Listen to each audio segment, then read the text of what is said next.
सर्वजनमेव तस्मै स्वाहा। ओम सर्वजनमेव तस्मै स्वाहा। ओम श्रीं ह्रीं क्लीं ग्लौं गणपते वरवरद सर्वजनमेव तस्मै स्वाहा। इനി विभूति वरवरदे सर्वजनमेव तस्मै स्वाहा। ओम नमो भगवते विभूति वरवरदे सर्वजनमेव तस्मै स्वाहा। ओम नमो भगवते विभूति वरवरदे दशमाय स्वाहा। ओम नमो भगवते विभूति वरवरदे दशमाय स्वाहा। कया सतिष्ठया वृतः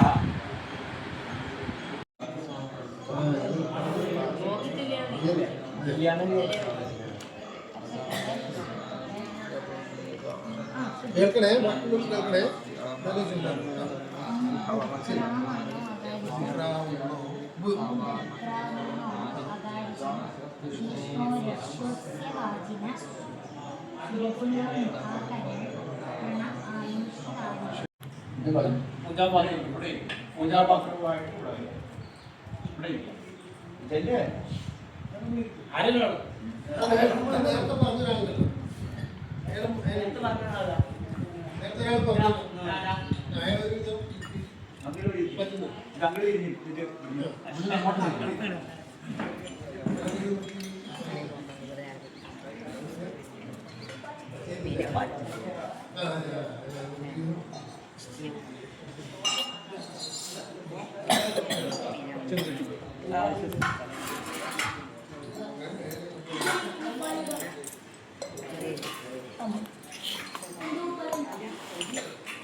ഇതിപ്പോ എങ്ങനെയാ വേണ്ടതെന്ന് ചോദിച്ചാല് ഇവിടെ ഒരാള് ചെയ്യുന്നുണ്ട്.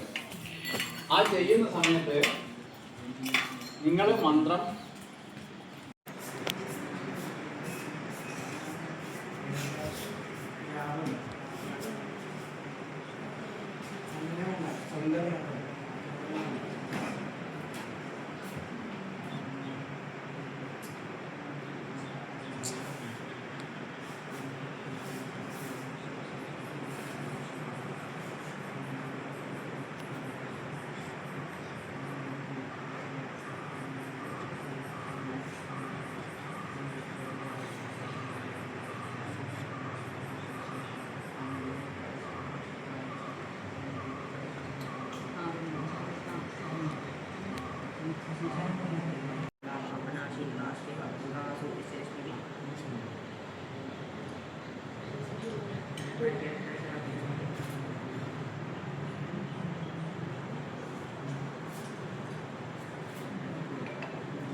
ഇനിയുണ്ടല്ലോ ആൾക്കാർ ബാക്കി എടുത്തു.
സാന്നിധ്യം ഗുരു പ്രസീത പ്രസീത ദിവ്യ തപസാ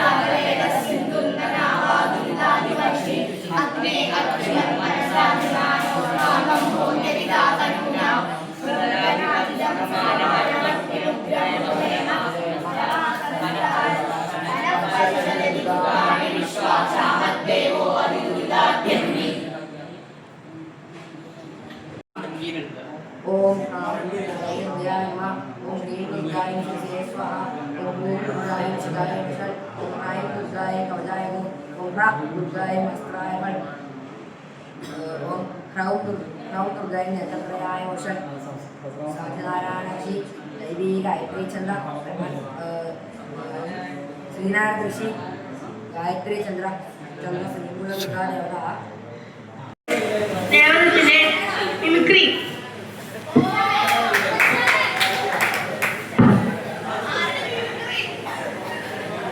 ആദ്യമായി ഫസ്റ്റിലാണ് മഹാബലിയാണ് കേട്ടോ. ആദ്യമായിട്ട് ഒരാൾ ചുമക്കുന്ന ശബ്ദമാണ് ആരനുകരിക്കാൻ പാടില്ല.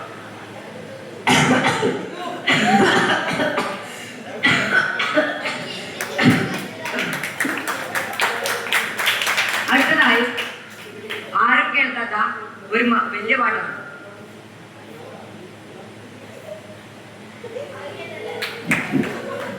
ഒരു ബുദ്ധിമാനോട് മാത്രമേ കേൾക്കാൻ പറ്റൂ. അത് വളരെ കാര്യം. ആരെങ്കിലും കേട്ടിനോ? ആരൊക്കെ കേട്ടെ? എല്ലാവരും കേട്ടിനോ? സെറ്റ്. നെക്സ്റ്റ് വേറെ സാധനമാണ് ആൾക്കാർ കൊതുകിന അടിക്കുന്ന സൗണ്ട് ഉണ്ട്.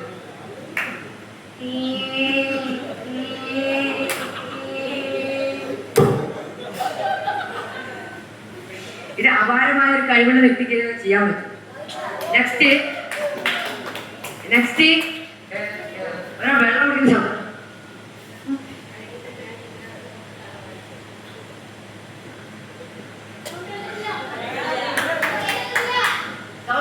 ഒരു ഗ്ലാസ് വെള്ളം കൊടുക്കണ്ട. എന്നാ ഞാൻ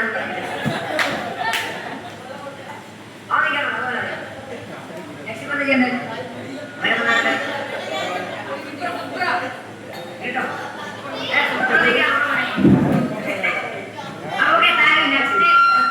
നെക്സ്റ്റ് തന്നെ കഥ പറച്ചിലാണ് നമുക്കത്.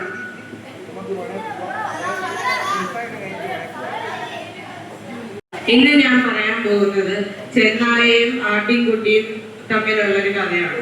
പണ്ട് ഒരു വലിയ കാടിന്റെ അരികിലായി പച്ചപ്പുല്ല് നിറഞ്ഞ ഒരു മലഞ്ചെരിവ് ഉണ്ടായിരുന്നു. അവിടെ ധാരാളം ആളുകൾ മേയാൻ എത്തുമായിരുന്നു. കൂട്ടത്തിൽ ഏറ്റവും കുസൃതിയുള്ള ഒരു ചെറിയ ആട്ടിൻകുട്ടി ഉണ്ടായിരുന്നു. നല്ല മധുരമുള്ള പുല്ല് തേടി അവൾ ബാക്കിയുള്ള ആടുകളെയും കാവൽക്കാരനെയും മറന്ന് കാടിന്റെ ഉള്ളിലേക്ക് പോയി. പെട്ടെന്നാണ് മരങ്ങൾക്കിടയിൽ നിന്നും വിശന്നു വലഞ്ഞ ഒരു ചെന്നായൻ അവളുടെ മുന്നിലേക്ക് ചാടി വീണത്. ചെന്നായ തന്റെ കൂട്ട പല്ലുകൾ കാട്ടി നാവ് നുളഞ്ഞു കൊണ്ട് പറഞ്ഞു, ഇന്നെനിക്ക് നല്ലൊരു വിരുന്ന് കിട്ടിയല്ലോ. കൊഴുത്തുരുണ്ട് നിന്നെ ഞാൻ ഇപ്പോൾ തന്നെ ആഹാരമാക്കുന്നതാണ്. പാവം ആട്ടിൻകുട്ടി പേടിച്ചു വിറച്ചു പോയി. പക്ഷേ അവൾ പെട്ടെന്ന് മനസാന്നിധ്യം വീണ്ടെടുത്തു. അവൾക്കൊരു ബുദ്ധി തോന്നി. വളരെ വിനയത്തോടെ അവൾ ചെന്നായയോട് പറഞ്ഞു, അല്ലയോ വീരനായ ചെന്നായെ, അങ്ങയെപ്പോലൊരു വീരന്റെ മുന്നിൽ പെട്ട സ്ഥിതിക്ക് ഇനി രക്ഷയില്ലെന്ന് എനിക്കറിയാം. അങ്ങേക്ക് എന്നെ ഭക്ഷണമാക്കാം, എനിക്ക് അതിൽ പരാതിയില്ല. പക്ഷേ അതിനു മുമ്പായി എൻ്റെ ഒരു ചെറിയ ആഗ്രഹം അങ്ങ് സാധിച്ചു തരുമോ? ഇത് കേട്ട ചെന്നായക്ക് അത്ഭുതമായി. അവൻ പുച്ഛത്തോടെ ചോദിച്ചു, എന്താണത്? നിന്റെ അവസാനത്തെ ആഗ്രഹം എന്താണെങ്കിലും വേഗം പറയൂ. ആട്ടിൻകുട്ടി വിനയത്തോടെ പറഞ്ഞു, അങ്ങ് മനോഹരമായി പാടുമെന്ന് കാട്ടിലെ പക്ഷികൾ പറഞ്ഞു ഞാൻ കേട്ടിട്ടുണ്ട്. അങ്ങ് പാടുന്നത് കേൾക്കാൻ എനിക്ക് വലിയ ആഗ്രഹമുണ്ട്. എനിക്കാണെങ്കിൽ നൃത്തം ചെയ്യാൻ വലിയ ഇഷ്ടവുമാണ്. അങ്ങയുടെ സംഗീതം കേട്ട് സന്തോഷത്തോടെ നൃത്തം ചെയ്തു മരിക്കാൻ എനിക്ക് അനുവാദം തരുമോ? മാംസത്തിന് രുചി കൂടുമെന്ന് കേട്ടിട്ടുണ്ട്. അങ്ങനെയാകുമ്പോൾ എനിക്ക് സന്തോഷത്തോടെ നൃത്തം ചെയ്ത് അങ്ങയുടെ ഇരയാകാം. അങ്ങേക്ക് ഏറ്റവും രുചിയുള്ള മാംസം കഴിക്കുകയും ചെയ്യാം. രുചിയുള്ള ഭക്ഷണത്തെ കുറിച്ച് കേട്ടപ്പോൾ ചെന്നായയുടെ വായിൽ വെള്ളം മുറി. തന്റെ പാട്ടിനെ പക്ഷികൾ പുകഴ്ത്തി എന്ന് കേട്ടപ്പോൾ അവന് വലിയ അഭിമാനമായി. അവൻ ഉടനെ തന്നെ തന്റെ സർവ്വശക്തിയും എടുത്ത് ആകാശം നോക്കി ഉച്ചത്തിൽ ഓരിയിടാൻ തുടങ്ങി. ആട്ടിൻകുട്ടി ആ സംഗീതത്തിനനുസരിച്ച് തുള്ളിച്ചാടി നൃത്തം ചെയ്തു. ചെന്നായയാകട്ടെ പാട്ടിന്റെ ലഹരിയിൽ കണ്ണുകൾ അടച്ച് എല്ലാം മറന്ന് ആസ്വദിച്ച് ഓരിയിട്ട് കൊണ്ടേയിരുന്നു. എന്നാൽ ചെന്നായയുടെ ഉച്ചത്തിലുള്ള ഈ ഓരിയിടൽ കേട്ട് മലഞ്ചെരിവിലുണ്ടായിരുന്ന വേട്ടനായ്ക്കൾ കാടിനുള്ളിലേക്ക് പാഞ്ഞെത്തി. വേട്ടനായ്ക്കളുടെ കുല കേട്ട് പെട്ടെന്ന് കണ്ണു തുറന്ന ചെന്നായ കണ്ടത് തന്റെ നേരെ പാഞ്ഞെടുക്കുന്ന ശത്രുക്കളെയാണ്. ഭയന്നു വിറച്ച് ചെന്നായ ആട്ടിൻകുട്ടിയെയും ഭക്ഷണത്തെയും എല്ലാം മറന്ന് ജീവനും കൊണ്ട് കാടിന്റെ ആഴങ്ങളിലേക്ക് ഓടി മറഞ്ഞു. താൻ ഒരുക്കിയ കെണിയിൽ ചെന്നായ വീണെന്ന് മനസ്സിലാക്കിയ ആട്ടിൻകുട്ടി ആ തക്കം നോക്കി അവിടെ നിന്നും സുരക്ഷിതമായി രക്ഷപ്പെട്ടു. വേട്ടനായ്ക്കളുടെ കൂർത്ത പല്ലുകളിൽ നിന്നും നഖങ്ങളിൽ നിന്നും തലനാരിഴക്കാണ് ചെന്നായ രക്ഷപ്പെട്ടത്. മുള്ളുചെടികൾക്കിടയിലൂടെയും കല്ലുകൾക്കിടയിലൂടെയും കിതച്ചുകൊണ്ട് ഓടിയ അവൻ ഒടുവിൽ എങ്ങനെയൊക്കെയോ തന്റെ ഗുഹയിൽ തിരിച്ചെത്തി.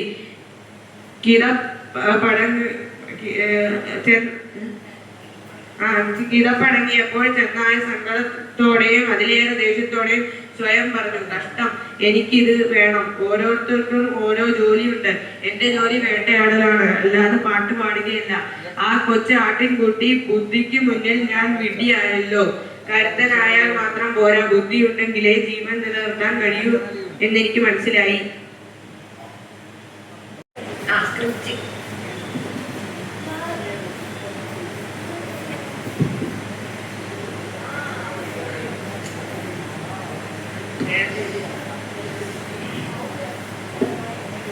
പഴയ കാലത്തെ ഒരു ബ്രാഹ്മണനും ഒരു ജൻസിക്കിട്ടും തമ്മിൽ ഒരു തർക്കം സംഭവിച്ചാൽ we can see.